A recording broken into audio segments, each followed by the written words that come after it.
साल 2014 Bharatiya Janata party PM Modi के चेहरे के साथ वो कर दिखाती है जो बीजेपी के इतिहास में कभी नहीं हुआ।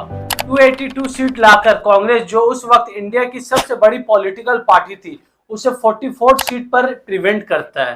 पर ये कैसे पॉसिबल हो पाया? पीएम मोदी अपने एड कैंपेन में हर वो टॉपिक को टच करते हैं जो एक आम इंसान की जिंदगी में बहुत बड़ा प्रॉब्लम बनी हुई थी। महंगाई को लगातार बढ़ाने वालों जनता माफ नहीं करेगी। बिजली के लिए तरसाने वालों जनता माफ नहीं करेगी। हमारी बेटियों को सुरक्षा न दे पाने वालों जनता माफ नहीं करेगी। युवाओं को बेरोजगार रखने वालों जनता माफ नहीं करेगी। जिस मोटिव के साथ पीएम मोदी अपने एड कैंपेन में स्लोगन दिए हैं, क्या वो पूरा हो पाया है? साल 1991 में इंडिया के पास इतना ही पैसा था कि वो 3 वीक ही सस्टेन कर सकता। नरसिम्हा राव उस वक्त के prime minister doctor Manmohan Singh को बुलाते हैं और उन्हें फाइनेंस मिनिस्टर की पोजीशन ऑफर करते हुए कहते हैं, अभी इंडिया को क्राइसिस से बाहर निकालना आपका काम। और फिर 1 महीने के अंदर डॉक्टर मनमोहन सिंह के द्वारा वो स्टेप लिया जाता है जिससे इंडिया की इकोनॉमिक अपने ट्रैक पर आती है।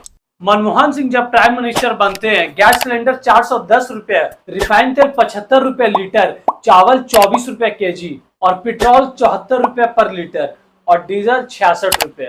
इस प्राइस के बाद भी नरेंद्र मोदी उस वक्त प्राइम मिनिस्टर को घेरते। जिस प्रकार से पेट्रोल के दाम बढ़ा दिए, ये दिल्ली सरकार की शासन चलाने की नाकामयाबी का जीता जागता सबूत है।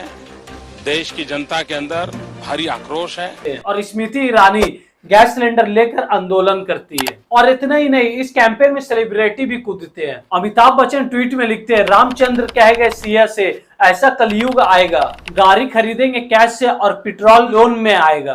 अक्षय कुमार ट्वीट में लिखते हैं, मैं रात भर अपने घर नहीं जा पाया क्योंकि सारी मुंबई पेट्रोल के लिए लाइन में लगी हुई थी, न जाने कब दाम बढ़ जाए।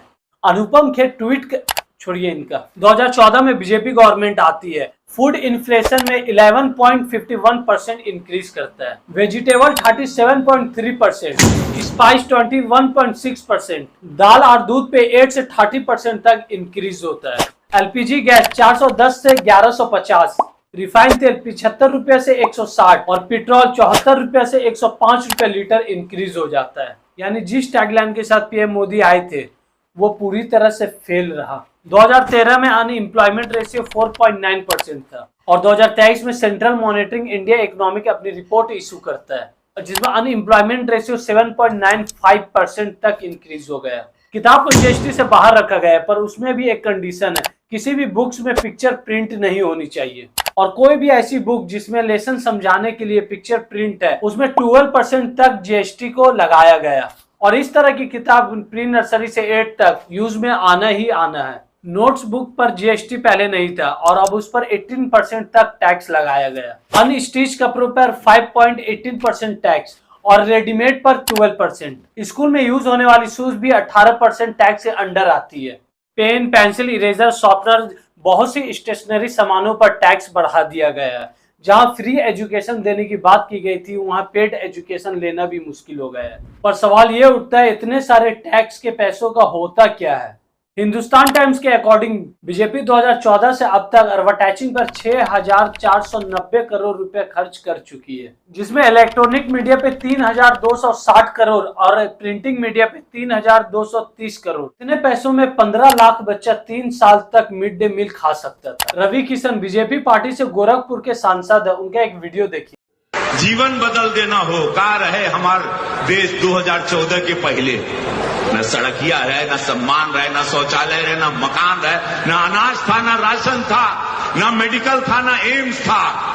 बदल दिया जीवन ग्रामीण गांव देवता देहात का, ये लोग देवता के रूप में अवतरित हुए हैं। इनका मानना है 2014 से पहले इंडिया में ना तो कोई रोड था और ना ही कोई एम्स। 15 अगस्त 2003 अटल बिहारी वाजपेयी अपनी स्पीच में कहते हैं, मैं जानता हूं देश के अंडर डेवलप स्टेट में अच्छे हॉस्पिटल नहीं होने के कारण लोगों को क्या क्या तकलीफों का सामना करना पड़ रहा है। प्रधानमंत्री स्वास्थ्य सुरक्षा योजना के अंडर अगले 3 सालों में दिल्ली एम्स की तरह बाकी के स्टेट में भी हॉस्पिटल बनाई जाएगी मॉडर्न फैसिलिटी के साथ। इस स्टेटमेंट के 9 महीने के बाद यूपीए की सरकार सेंट्रल में बनती है और 2006 में प्रधानमंत्री स्वास्थ्य सुरक्षा योजना के अंडर 6 नई एम्स को सेटअप करती है। भोपाल, भुवनेश्वर, जोधपुर, पटना, रायपुर और ऋषिकेश जैसे शहरों में।